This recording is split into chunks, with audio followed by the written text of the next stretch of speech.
Wednesday. What's up, everybody? Wednesday morning. Welcome to today's edition of the Daily Market Commentary. I'm your host, Chuck Fulkerson. Hope everybody had a great Monday and a great Tuesday as we're about to kick off Hump Day in style. I apologize for the sound on the video. As you can probably tell, I'm traveling, and so don't have my normal home setup, but it doesn't mean that we can't trade. One of the best things about trading is it doesn't matter where you are. You can take a look at the markets every day, no matter where you happen to be. Real quick announcement for those of you that are in our free preview week. Today we're going to have Herman Casas is going to be doing trading around the open, so make sure that you join the live trading room.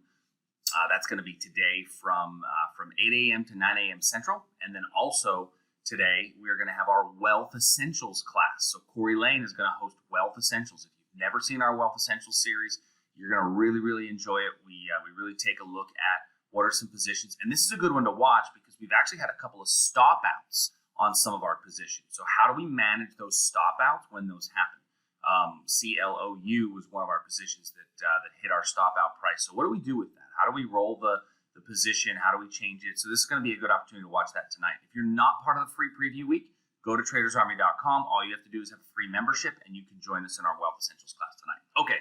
Let's go ahead and get started. After yesterday, where we saw a pretty big move up in the S&P, we're going to first begin our move today with the big picture.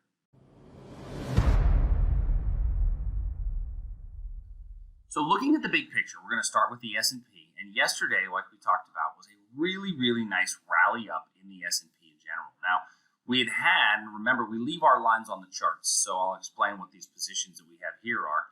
We had this really nice move down from our Monday live trade room. Herman identified a potential shorting opportunity off of this level from our Monday live trade room on the 15-minute time period.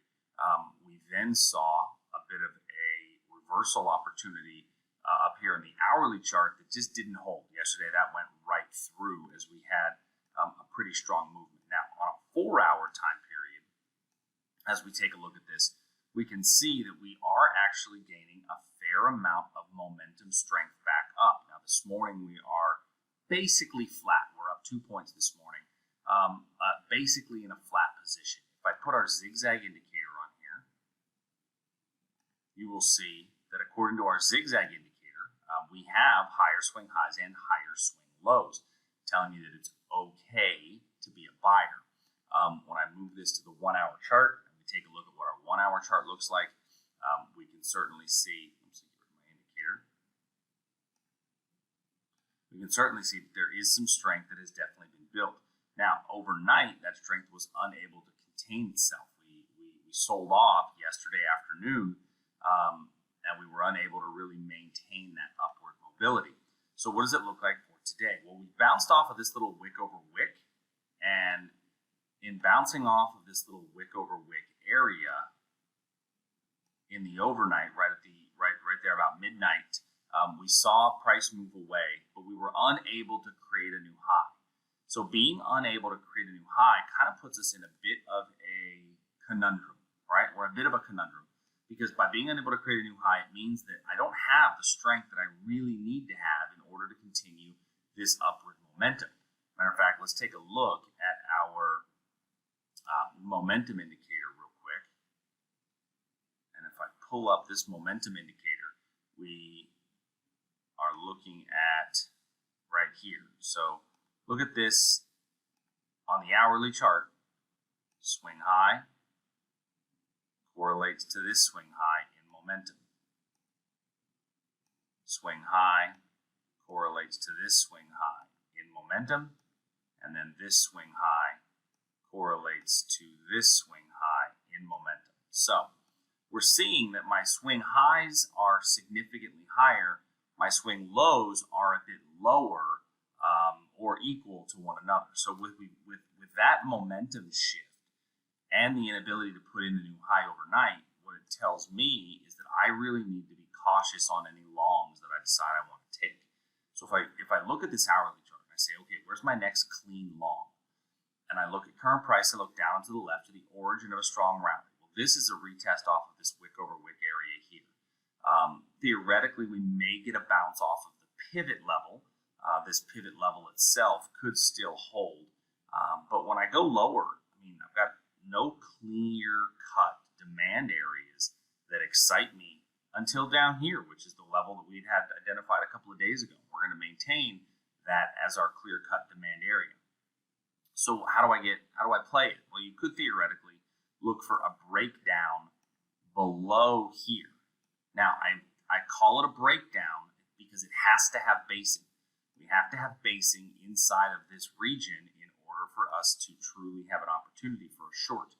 Because without basing inside of this region, this could just become a bit of a bear trap, where people are getting short below the Globex low, but there's enough demand to pop it back up. We have to have the basing in order to justify a short on this level. By the way, you still have the opportunity for a long above the high if we get higher than if we can put in a new swing high. I'm just a little bit more cautious of that. So while I'm in between these two numbers, I don't have a whole lot to look at and a whole lot to trade. Take a look at the NASDAQ. Now, the NASDAQ yesterday, I put a tweet out on this earlier in the day. The NASDAQ was sitting here below this 12,751, and in my tweet, I said that this could make for a good breakout if we come back down into this region here. This is a clean area of demand. If we come back into this region here and then make it back up for basing. So, we did get a bit of a breakout. It basically, following our 6-candle rule, went nowhere, allowed you to get out of break even. But I'm going to leave this line here because I think this line is still valid. And what I'm really looking to see is, does price come down into this region and then we get the prerequisite basing before price moving higher? That would be the price pattern that I would like to see formed. I don't know that that's going to happen, but let's keep an eye on that one. So if you're looking for just a short-term day trade, you might actually get a breakout below the Globex low. So keep an eye for a breakout below the Globex low to take you down to this area of demand. Let's move over and take a look at our energy market, specifically crude oil. Crude oil really sold off pretty hard.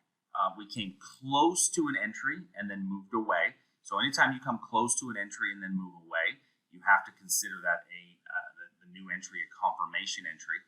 Even if you took the limit entry, you got 6 candles and an opportunity to get out of the position. And so we did come down from that level, broke below what was a prior area of support or resistance that we thought could act as a level of support, and we're not able to put in a new high in any way. So when I look at the 4-hour, our 4-hour trend is definitely showing us that we got an opportunity to come back up and then fell from that region, giving me the freedom to go short on the right setup. So what is the right setup? Well, looking at this here on this hourly time period, there is a little wick over wick sitting right here below the pivot high. I'll zoom in on that so everyone can see it a bit more clearly. Let me get more precise numbers. Get that a little bit tighter. There we go. So 65.32 by 65.53 is a fairly tight level, but it's a wick over wick below a pivot low. Price did come back up almost into it. If we take a look at this long lower wick, that means we almost came back into that area. Next candle opened here and then got a strong move away. So, you could take that as a confirmation entry if you want to, because it is a little bit lower probability by that long lower wick reduces the probability by a little bit. This long lower wick right here reduces the probability by just a little bit. So if you want to make this a confirmation entry, you certainly can. I'm okay if you leave it as a limit entry because overall it looks like a pretty good setup. If we base in front of the level, however, remember that will be the kiss of death. And then we have gold. So looking at gold, now gold really was coming down hard. We were going with the trend direction, and I always look to see when we're going with the trend, which our trend is very strong to the downside. Let's throw our momentum on here. Trend is very strong to the downside, but look at this momentum divergence. Right? Lower swing lows in gold, higher swing lows in momentum, heading into there in momentum. Now, that's never enough for me to be done with the trend. The other way that I know that I'm done with the trend is when some of my supply levels stop working. is really the best way to put it. When your supply levels stop working, that's a really good signal that, hey, the trend might be over. Well, we had two supply levels identified, and one was a confirmation short, and the other was a limit entry. So our confirmation short blew right through, and then we did basing here in front of our limit entry. We poked above that level, came down a little bit to give us some hope, and then blew right through it.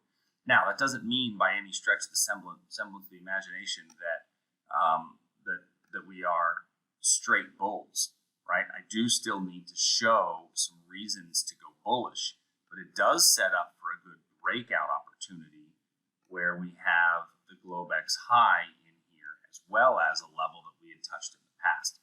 This is a good classic double bottoming pattern where I've got, a double bottom should not look like a straight W.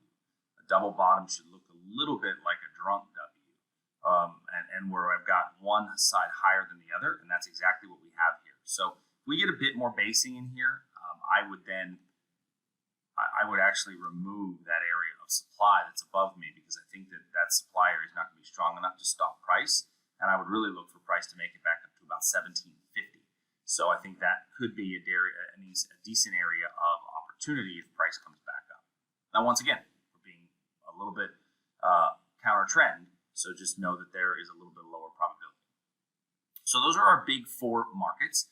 Those of you that take a screenshot of the big picture, this is our big four markets and what we're looking for today. So let's transition a little bit to talk about our stocks in the news.